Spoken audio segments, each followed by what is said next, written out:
Okay, so if we look at the range, I'm assuming that my first date of my range is that. Okay, so the first of the first. When I fill in, I'll just skip to that in a sec. But anyone know how to fill in just so it's sale 1, 2, 3, 4, 5? And it does it automatically for you. Plus goes one. So I'll show you an even easier way. If you do 2 of them, so highlight both, and then you do the little drag. So remember, it becomes like a little crosshair. If I drag that down, it will automatically just do that. Okay, it's pretty clever. If you do 3, 6, it will do 9, etc. It will do, if you do Monday, Tuesday. So if you ever need to get a heap of days, it will do those type of things for you. Some obvious things it doesn't do for whatever reason. Does it do dates? It does. Well, I'll show you how to do dates. Okay, we go to this thing. So this is my first date, okay? So it's in B3. There is a thing in computing or spreadsheets called absolute referencing. Anyone ever heard of absolute referencing? You would have been taught it in grade 7 or 8 doing spreadsheets, hopefully. The idea of that is when I drag my formula down, you know how it usually will change B3 to B4 or B5 or B6? By locking it in, and you don't have to press F4, but F4 will do it faster for you. You can just put $B, $3. So in other words, when I move my formula, I'm still looking at this value over here. It's not going to move on me. And then there's a little function called rand between, which I'll have to jump up here and do. So the idea of rand between is just generate me an integer, a whole number between something and something. So we're going to generate one. Let's say we want to do one for half a year. How many days in half a year? Roughly. How about we go 365 divided by 2 is roughly 180, give or take. Okay, so what that will do is essentially get that date and generate a random number up to 180 and add it to that, because every day has been allocated a number. When I drag this down, you see the bit, it's still going to look at this value, but it's going to have a different random number on the end. So it might be 6, so it would be the 7th of whatever.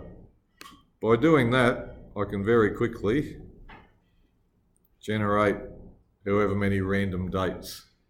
Okay, does it make sense to have that stuff sitting out of order? So would your first sale be on the 9th of April and your second sale then? So how can we rejig that? Is there an order button? There is. There is actually a thing called these ones are called, what's the special word for it? Volatile formula. So a volatile one recalculates all the time. Okay, useful sometimes, but a lot of the time it's a pain in the you-know-where. So what we can do is get that and we copy it, and then we just go somewhere over wherever with a blank space. And I'm going to paste it, but there's various pasting methods available. So I want to paste the values, the formulas, transpose. You don't want to do that, that's a shocker. Okay. So if I just paste it like that, it will copy that formula, but I want to paste the values. You'll see the values go a bit stupid. What they actually are is that's how many days have occurred between now and I think it's the 1st of January 1900. Does that make sense? That would be about right. Because there's 36,525 days in a century, isn't there? Yeah. Yeah, trust me. Okay. At the moment, you'll see that this thing's format is general. So it just thinks it's general means it can be anything. You just need to go up here and change that into short date, and then they'll all be dates. Okay? They're not ordered yet. But at least now, if we look at the formula, it's actually a date. It's not a formula. That makes sense? Someone said before you can then sort them. So then I can go here, I go into data, and I go sort, and it will sort them by column B in that value, and it will sort them in So now our things are at least in the right order. Okay, once I've done that, I can copy that. I don't need my fancy formula over here again, and I can paste them back and they'll be good to go.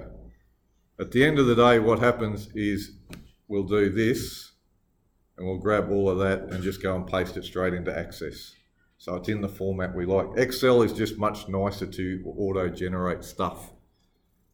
Okay. So should you only order it once you have all 300 dates? Yeah, so once you've got all 300 dates that you want, then you would sort it again.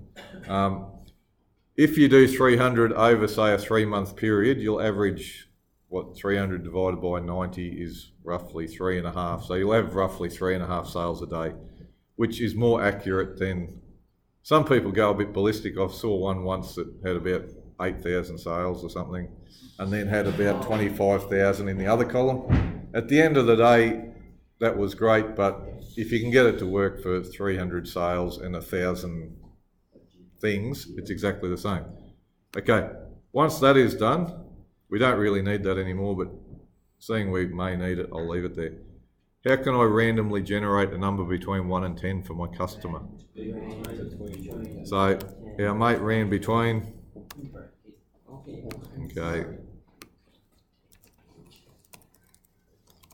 so 1, 10, and that will randomly do that.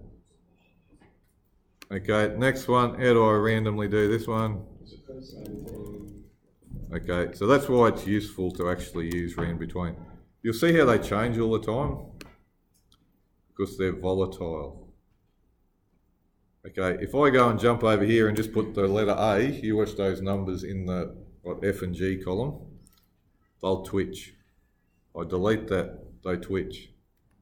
Okay, so how do I stop them from, once I get them and they look sort of nice, how do I stop them twitching? I'll copy and paste them so Yeah. another formula. So if I just grab that, I copy it, and I can just go straight over the top of it. And when I paste it, make sure you paste the values. So if you just paste it, we'll put a formula there. So if I just paste the values, now those things are plain old numbers, and they won't go twitchy again. Okay, the last one, pay type. This one's a little bit trickier. I'm going to assume there's 5 different pay methods. Okay, so cash, credit card, check. Remember, you spell check like that if you're in Australia. The Yanks will spell it differently. EFTPOS and debit card. Over here, we're going to generate a code. So it's just randomly generating a number. It's very difficult to randomly generate a word. I'm sure there are ways, but I'm too simple to know how. So if I go ran between again, 1 and 5. Okay, so there's all my random bits. Anyone remember how to do lookups? VLOOKUP, yep. So if you want to find functions, go to that little FX thing. So there is actually one called HLOOKUP as well. One's vertical, one's horizontal, that's the difference. Okay, first one, what value am I looking up? Which will be that thing there. Hang on, I've butchered this formula. Just let me fix this up a bit.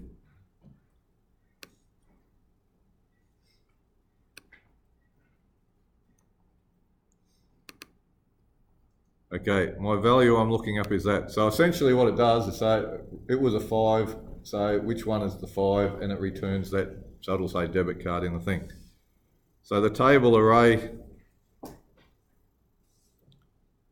is the next bit. Again, it will tell you this is the table text, whatever, which the data is retrieved. Okay, I might have to chop this because this is different. Okay, and the column index number, hang on, I'll try something else.